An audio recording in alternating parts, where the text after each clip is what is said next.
UDF സർക്കാർ പ്രഖ്യാപിച്ച KSRTC ബസ്സുകളിലെ സൗജന്യ യാത്രയുടെ കോട്ടക്കൽ മണ്ഡലതല ഉദ്ഘാടനം MLA ആബിദ് ഹുസൈൻ തങ്ങൾ കോട്ടക്കലിൽ നിർവഹിച്ചു.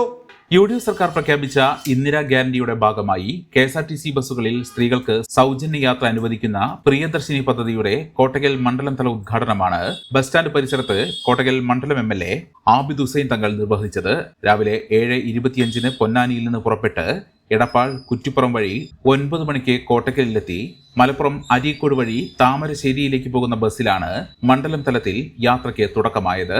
നഗരസഭ vice chairperson Paroli Ramla teacher, Salam Valanchery, Sajid Mangattil, Sulaiman Parammal, Abdu Mangadan, UA Shabeer, Olakara Kunhimuhammed, TV Sulaikhabi, Mariyam Beeran, TV Muntas, Naseer Melathil, Salina Bhava, Anwar Mandayappuram, PT Shahanas, Moosa Haji Kaludi, CA Kareem, KM Rasheed, KSRTC control inspector Sajith Kumar തുടങ്ങിയവർ ചടങ്ങിൽ പങ്കെടുത്തു.